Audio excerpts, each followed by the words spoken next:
doivent connaître ce que c'est que la réorganisation corticale et tous ces problèmes qui sont liés au temps. Ça prend du temps, il faut donner du temps au temps, et c'est l'audioprothésiste qui donne son temps à ça. Et donc, dans un contrat et dans une prise en charge audioprothétique, on doit tenir compte de ça.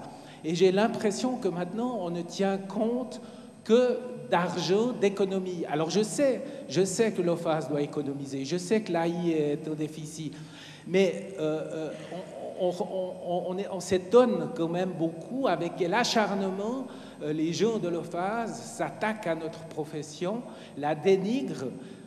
C'est ça qui est très désagréable. Alors, si quelqu'un dénigre votre profession, je le regrette. En ce qui me concerne, encore une fois, j'ai aucune raison de le faire et je ne l'ai jamais fait. Deuxièmement, ce que vous venez de dire maintenant, c'est la première fois que je l'entends d'un audioprothésiste. Les audioprothésistes, depuis 2 ans, ne font qu'une énorme campagne de relations publiques portant sur la mise au concours ou non des appareils. Les audioprothésistes n'ont visiblement pas investi un seul franc dans la mise en valeur de leurs prestations à eux. Pourquoi? C'est leur affaire, vous savez, vous devinez les problèmes, on ne va pas en parler ici. Encore une fois, on a parlé des appareils, on n'a pas parlé de la rémunération de la prestation.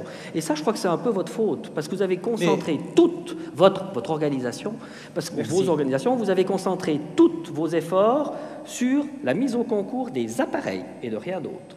Et ça, je crois que c'est une erreur, et la mauvaise image de la branche dont parle M. Borne, je crois qu'elle est pour une part due aussi à la campagne que votre organisation a menée, mais ça, je vous le dis en toute amitié et puis à titre personnel. Maintenant, vous parlez de ce que vous faites, des prestations.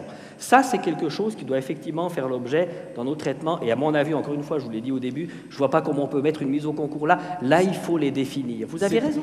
Ça, c'est quelque chose à faire. C'est indissociable. Mais restez dans le contrat bitte, ich möchte diese Diskussion abbrechen. Je suis à votre disposition. Moment, ich möchte jetzt diese Diskussion abbrechen. Und eine Frage an die Regie. Es ist noch eine Frage da. Kann ich die noch entgegennehmen? Jawohl, ich höre ein Nicken. Bitte noch die Dame. Und das ist dann wirklich die letzte Frage. Nathalie Farner, je travaille à Frauenfeld. Je voulais juste faire une remarque par rapport aux prestations. Donc, il y a une étude qui a été organisée aussi par un système d'études qui ne concerne pas l'acoustica sur nos prestations et ce que ça comporte en heures de travail, en organisation. Et les résultats sont disponibles, juste pour le dire. Parce que c'est ce qui nous tient à cœur. Voilà. Denn ich kann nur sagen, wegen Dienstleistung, dass eine Studie läuft und das Resultat jetzt kommt im Juni. So. Besten Dank. Das letzte Wort hat Herr Born. Gut, ich habe die Ehre, als Präsident eines der 3 veranstaltenden Verbände das Schlusswort zu haben. Herr Werli macht sich schon bereit, er muss dringend auf den Zug, er hat das Geschenk erhalten. Ich möchte mich nochmals im Namen von Ihnen allen hier bei den Podiumsteilnehmern und vor allem auch bei unserem Moderator zu bedanken. Sie erhalten natürlich auch ein kleines Geschenk. Bitte schön.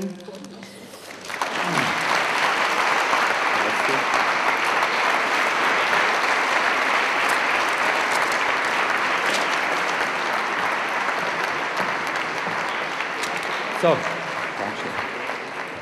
Es soll natürlich nicht bei der Flasche Wein bleiben. Wir haben Ihnen hier eine gute Flasche Wein. Vielleicht können Sie beim Öffnen dieser Flasche auch das Ganze noch Revue ein bisschen passieren lassen.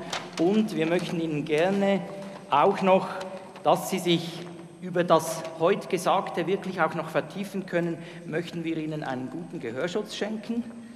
Also ein kleines Präsent unserer Branche, dass Sie dann während dem Trinken diesen Gehörschutz tragen können und dann über das Gesagte und viel Diskutierte nochmal nachdenken können. Besten Dank, dass Sie hier waren.